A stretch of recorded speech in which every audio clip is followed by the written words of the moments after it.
Hey players, so if you watch that documentary about Natalia Grace and her confrontation with her ex-adoptive parents, baby, I'm pretty sure you looking exactly like New York was looking in this scene, honey, because I know I am. Y'all go ahead and grab your tea and have a seat because I'm about to run down what went down on this documentary, Natalia Speaks. So the entire series, in case you're interested in watching it and haven't seen it, is called Natalia Speaks. It's available on Max and Discovery. So this whole thing centers around the Barnett family who adopted a Ukrainian orphan by the name of Natalia Grace. So Christine and Michael are a married middle-class white couple.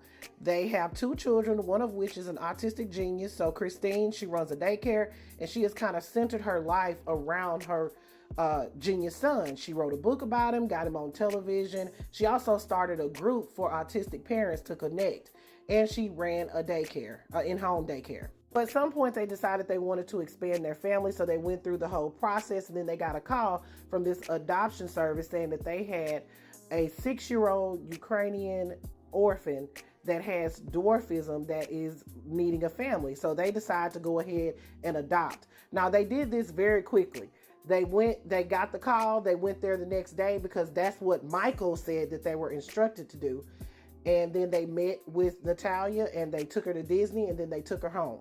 So according to Michael and Natalia, because Christine is not a part of this documentary, shortly after Natalia was adopted, Christine started saying some things about Natalia was not right.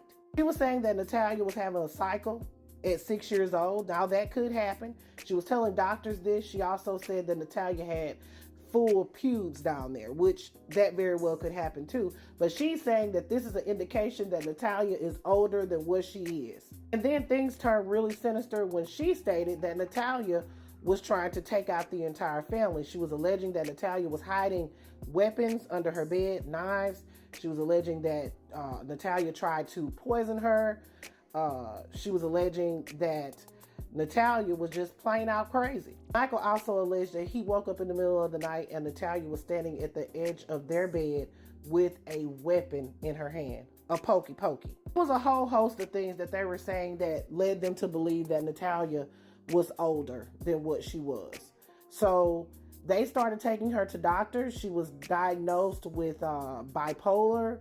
She was also diagnosed with a reactive syndrome or something like that. That's like when adopted children don't attach to their adoptive parents or whatnot, and a couple of other things. And so they were on a mission to get this child re-aged. That's exactly what they did. They took Natalia to the courts after she was admitted into a psychiatric facility and told them that she was older than what she said, and they had her re-aged at 22 years old. At that time, I believe she was supposed to be about 8. Then at that point, they moved this girl to an apartment by herself. Oh, yes, honey, it's true. Now, I want you to keep in mind, at this point, by her Ukrainian birth certificate, she would have been no more than 8 years old when they moved her to the apartment by herself. And at the apartment complex, Natalia becomes a nuisance.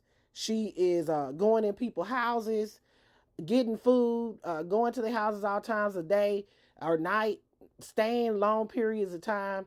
And they are coming, like Michael is coming periodically to check on her, but not like he's supposed to. Now, again, this is a disabled person. Okay? She's has dwarfism, and it's a very severe kind of dwarfism where she has some abnormalities to her leg function.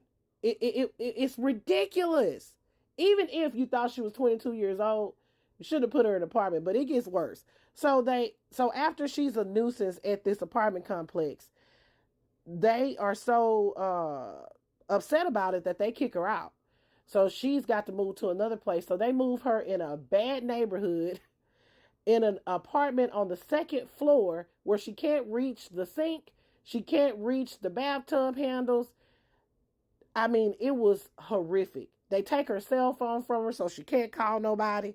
Y'all, it was horrible. And she's on the 2nd floor in a terrible neighborhood. Actually, when they were visiting the neighborhood, it was gunshots ringing in the air. Y'all, is terrible. And wait, it gets worse. Not only did they move her there, but they leave her and move to Canada so the son Jacob could go to school.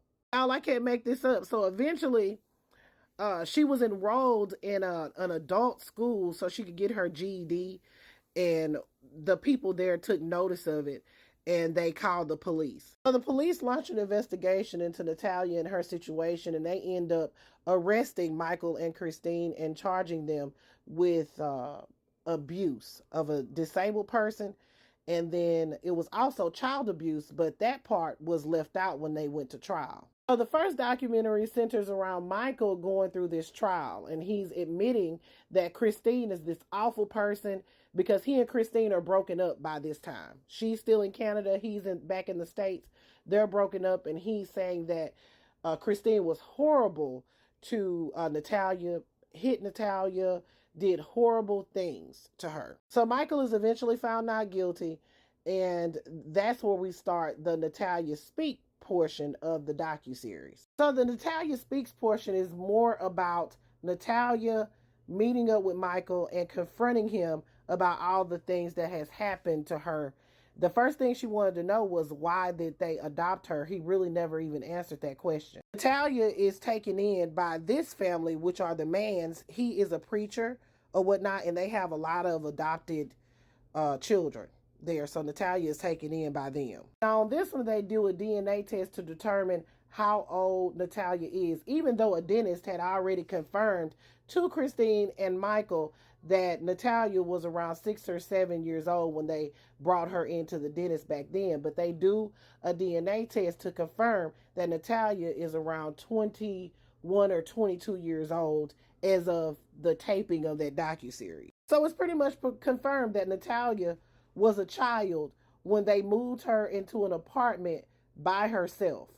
Now, some of the things that we found out during this docuseries about what Christine was allegedly doing to Natalia, like pepper spraying her, trying to set her up with these older men, y'all, it's crazy. And the setup was in a text message. She was trying to set Natalia up with another person that had dwarfism, and he had to be in his 30s or 40s at the time. And Natalia was maybe 8 years old at the time. It's wild. So Natalia is confronting Michael about all the things that happened. He is saying that he knows some of it, but he doesn't know all of it. He is saying that he was a victim too of Christine. Natalia wasn't accepting that at first, and then she kind of broke down and kind of accepted it. But she did admit that Michael was there when Christine used to put her hands on her. Allegedly, not only did Christine put hands on Natalia, but she also had her sons doing it, and she also had the autistic son pee on Natalia's bed to teach her a lesson to stop peeing around the house. So Natalia eventually ends up praying for Michael, and they kind of come to some kind of resolve. But I'm going to keep it a stat. I don't like Michael, and I feel like he's full of BS, but I digress. So the people that Natalia are living with, the pastor and his wife, they go ahead and legally adopt Natalia. But baby, at the end of the series, y'all watch this because it looks like things done went awry between Natalia and her new adopted parents.